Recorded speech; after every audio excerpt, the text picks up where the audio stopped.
Welcome to the Plume and Page. Today's story is 20,000 Leagues Under the Sea by Jules Verne. Chapter 22. The Lightning Bolts of Captain Nemo. Without standing up, we stared in the direction of the forest. My hand stopped halfway to my mouth, Ned Land's completing its assignment. "Stones don't fall from the sky," Conseil said, "or else they deserve to be called meteorites." A second well-polished stone removed a tasty ring-dove leg from Conseil's hand, giving still greater relevance to his observation. We all three stood up, rifles to our shoulders, ready to answer any attack. "Apes, maybe?" Ned Land exclaimed. "Nearly," Conseil replied. "Savages." "Head for the skiff," I said, moving toward the sea. Indeed, it was essential to beat a retreat, because some 20 natives, armed with bows and slings, appeared barely 100 paces off, on the outskirts of a thicket that masked the horizon to our right. The skiff was aground 10 fathoms away from us. The savages approached without running, but they favored us with a show of great hostility. It was raining stones and arrows. Ned Land was unwilling to leave his provisions behind, and despite the impending danger, he clutched his pig on one side, his kangaroos on the other, and scampered off with respectable speed.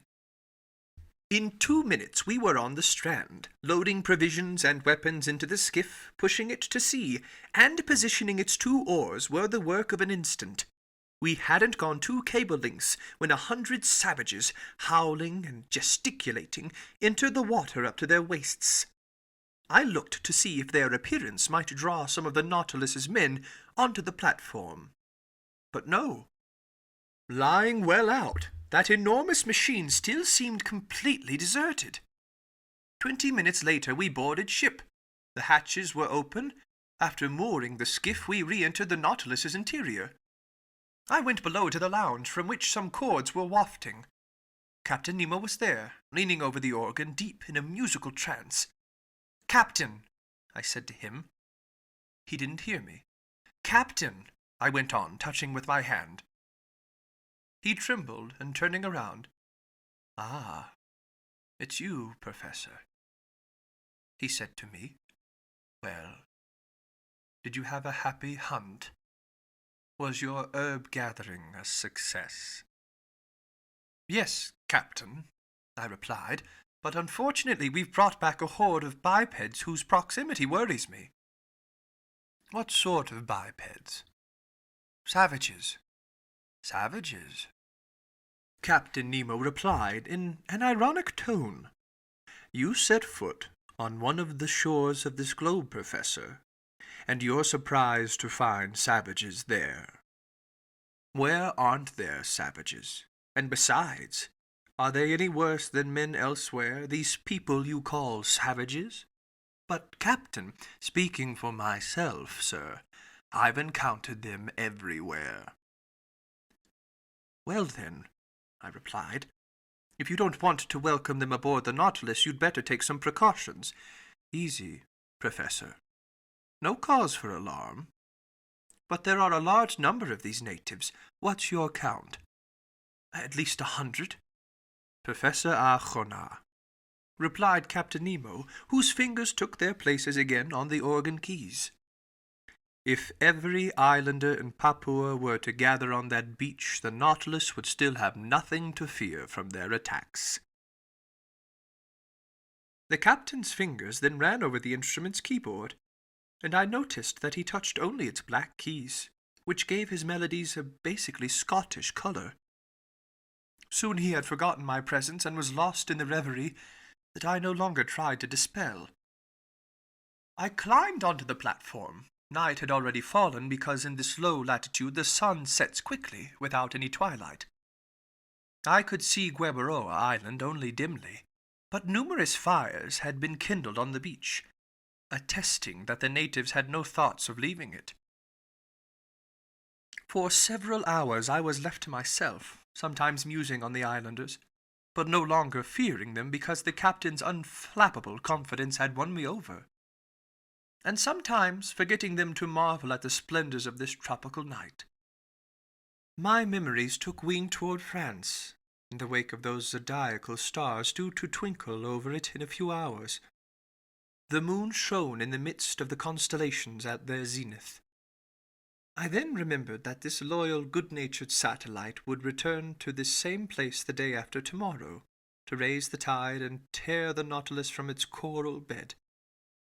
Near midnight, seeing that all was quiet over the darkened waves as well as under the waterside trees, I repaired to my cabin and fell into a peaceful sleep. The night passed without mishap. No doubt the Papuans had been frightened off by the mere sight of this monster aground in the bay, because our hatches stayed open, offering easy access to the Nautilus's interior. At 6 o'clock in the morning, January 8, I climbed onto the platform. The morning shadows were lifting. The island was soon on view through the dissolving mists, first its beaches, then its summits. The islanders were still there, in greater numbers than on the day before, perhaps 500 or 600 of them. Taking advantage of the low tide, some of them had moved forward over the heads of coral to within 2 cable lengths of the Nautilus. I could easily distinguish them. They obviously were true Papuans, men of fine stock, athletic in build, forehead high and broad, nose large but not flat, teeth white. Their woolly, red-tinted hair was in sharp contrast to their bodies, which were black and glistening like those of Nubians.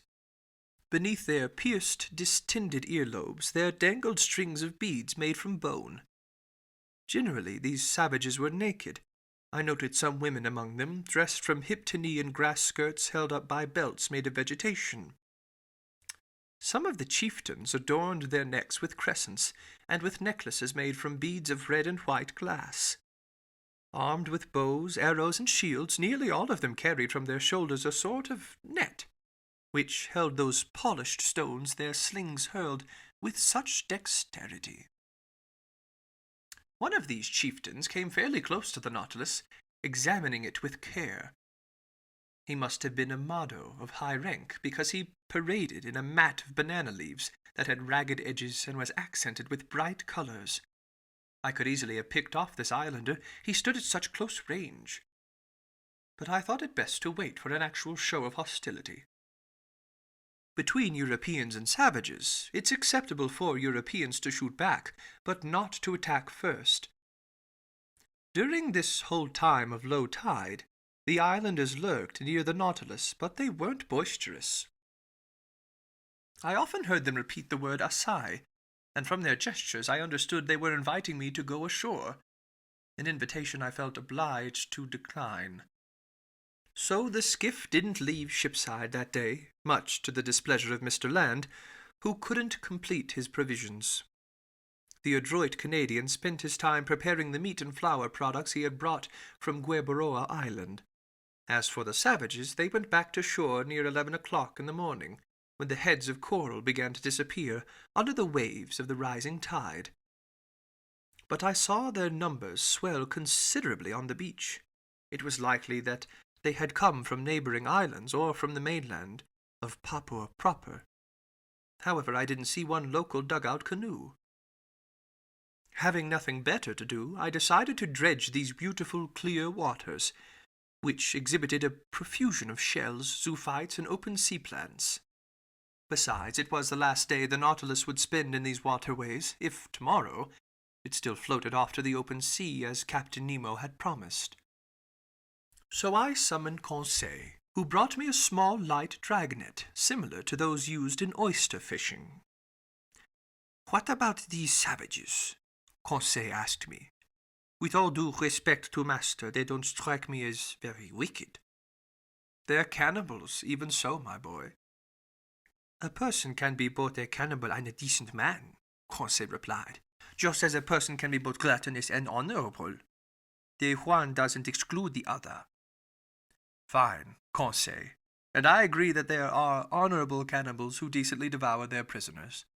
However, I'm opposed to being devoured, even in all decency, so I'll keep on my guard, especially since the Nautilus's commander seems to be taking no precautions. And now, let's get to work. For 2 hours our fishing proceeded energetically but without bringing up any rarities. Our dragnet was filled with Midas abalone, harp shells, obelisk snails, and especially the finest hammer shells I had seen to that day. We also gathered in a few sea cucumbers, some pearl oysters, and a dozen small turtles that we saved from the ship's pantry. But just when I least expected it, I laid my hands on a wonder, a natural deformity I'd have to call it, something very seldom encountered. Conseil had just made a cast of the dragnet, and his gear had come back up loaded with a variety of fairly ordinary seashells, when suddenly he saw me plunge my arm swiftly into the net, pull out a shelled animal, and give a conchological yell.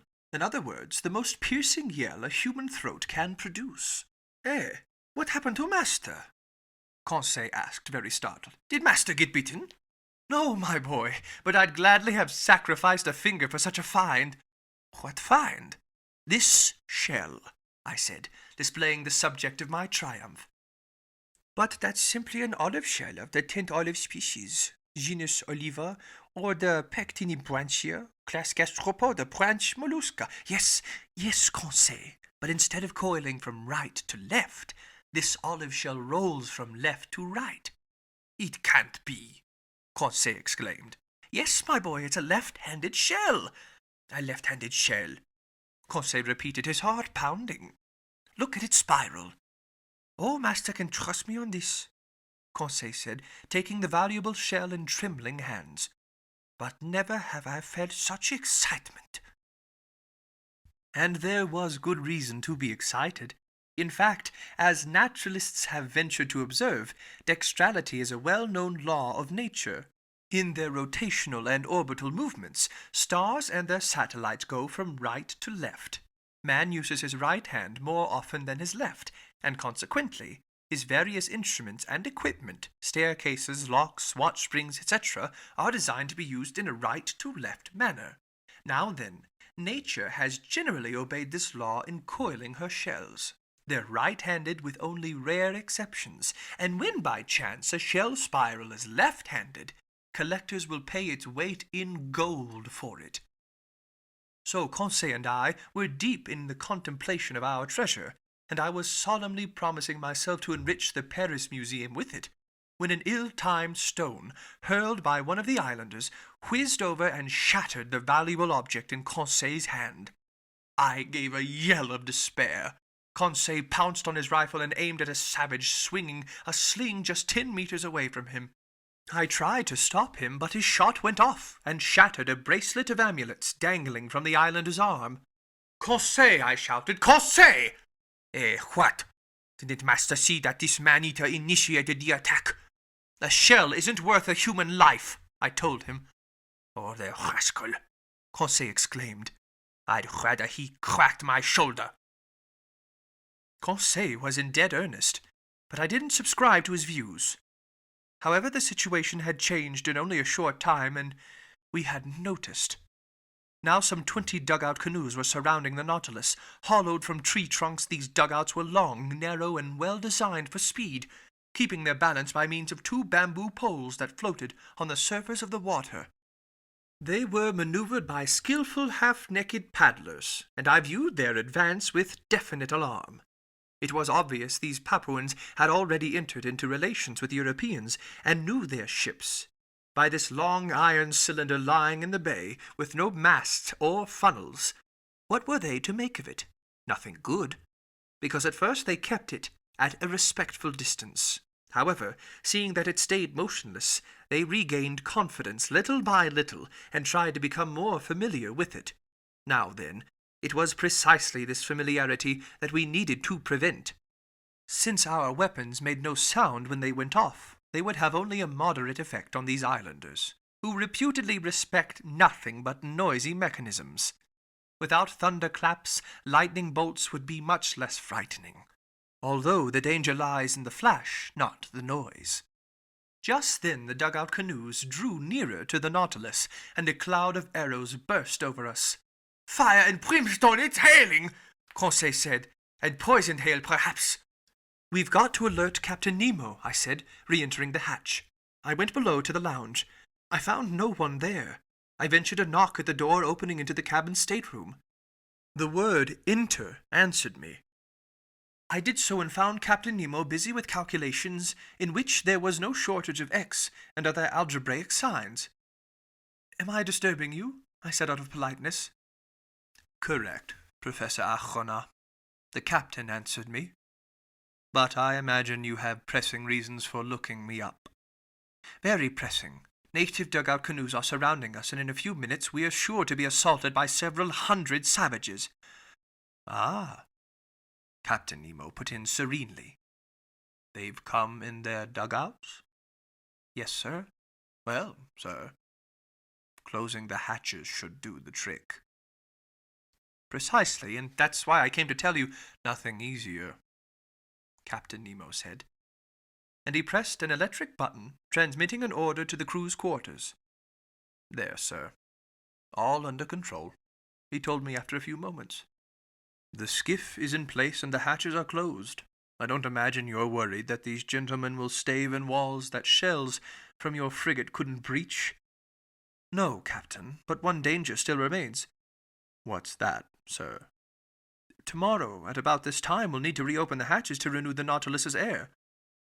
"No argument, sir, since our craft breathes in the manner favored by cetaceans." "But if these Papuans are occupying the platform at that moment, I don't see how you can prevent them from entering." "Then, sir, you assume they'll board the ship?" "I'm certain of it." "Well, sir, let them come aboard. I see no reason to prevent it. Deep down, they're just poor devils, these Papuans, and I don't want my visit to Gueboroa Island to cost the life of a single one of these unfortunate people."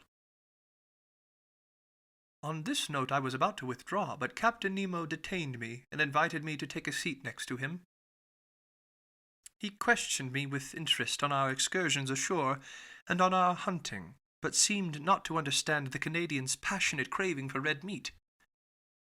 Then our conversation skimmed various subjects, and without being more forthcoming, Captain Nemo proved more affable.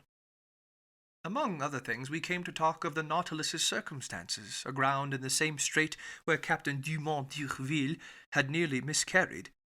Then, pertinent to this, "He was one of your great seamen," the captain told me. "One of your shrewdest navigators, that d'Urville. He was the Frenchman's Captain Cook, a man wise but unlucky, braving the ice banks of the South Pole, the coral of Oceania, the cannibals of the Pacific, only to perish wretchedly in a train wreck. If that energetic man was able to think about his life in its last seconds, imagine what his final thoughts must have been." As he spoke, Captain Nemo seemed deeply moved, an emotion I felt was to his credit. Then, chart in hand, we returned to the deeds of the French navigator, his voyages to circumnavigate the globe, his double attempt at the South Pole, which led to his discovery of the Adelaide coast, and the Louis-Philippe Peninsula, finally his hydrographic surveys of the chief islands in Oceania. What your d'Urville did on the surface of the sea, Captain Nemo told me, I've done in the ocean's interior, but more easily, more completely than he.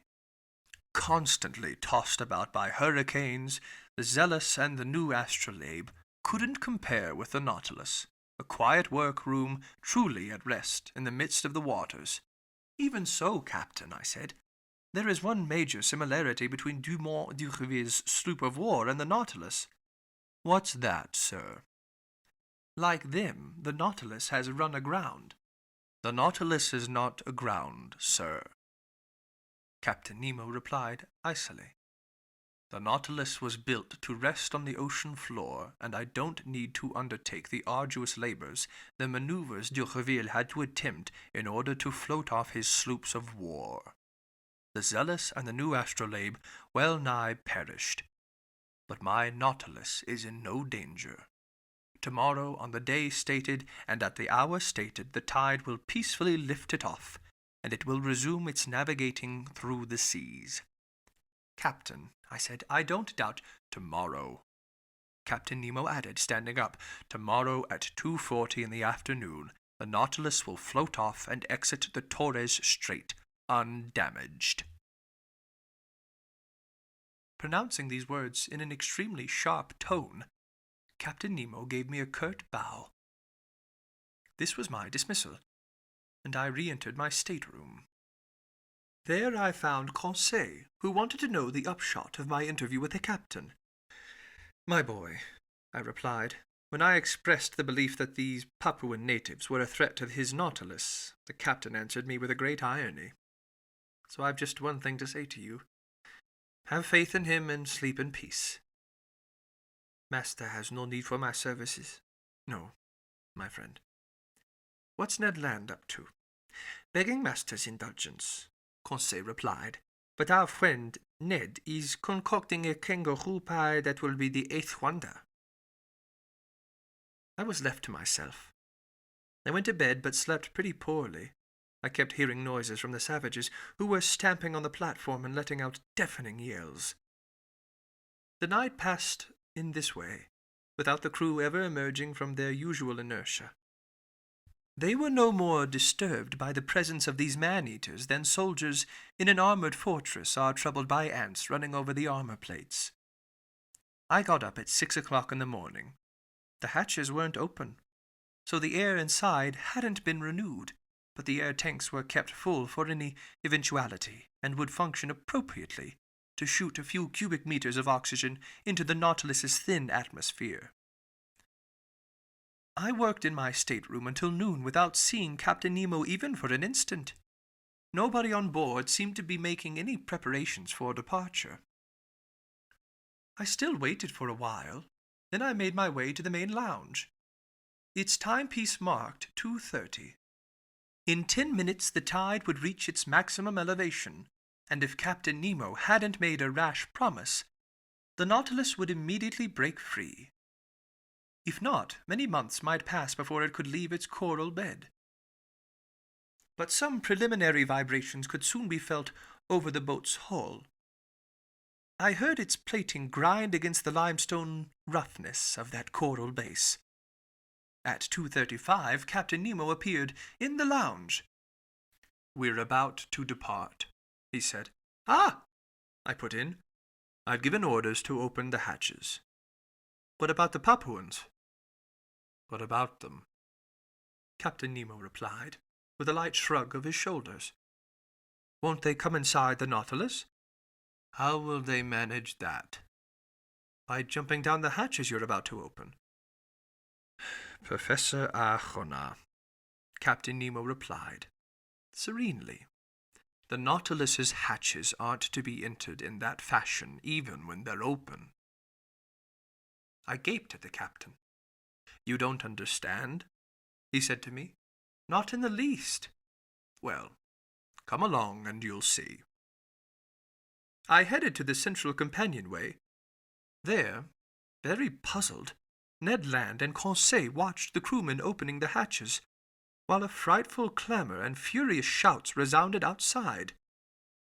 The hatch lids fell back onto the outer plating. 20 horrible faces appeared, but when the first islander laid hands on the companionway railing, he was flung backward by some invisible power. Lord knows what. He ran off howling in terror and wildly prancing around. 10 of his companions followed him. All 10 met the same fate. Conseil was in ecstasy. Carried away by his violent instincts, Ned Land leaped up the companionway. But as soon as his hands seized the railing, he was thrown backward in his turn. "Damnation!" he exclaimed. "I've been struck by lightning bolt!" These words explained everything to me. It wasn't just a railing that led to the platform. It was a metal cable, fully charged with the ship's electricity. Anyone who touched it got a fearsome shock, and such a shock would have been fatal if Captain Nemo had thrown the full current from his equipment into the conducting cable. It could honestly be said that he had stretched between himself and his assailants a network of electricity no one could clear with impunity. Meanwhile, crazed with terror, the unhinged Papuans beat a retreat. As for us, half laughing, we massaged and comforted poor Ned Land, who was swearing like one possessed.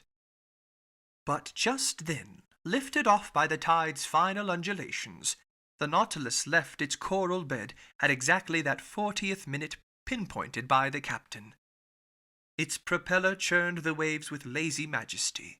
Gathering speed little by little, the ship navigated on the surface of the ocean, and safe and sound, it left behind the dangerous narrows of the Torres Strait.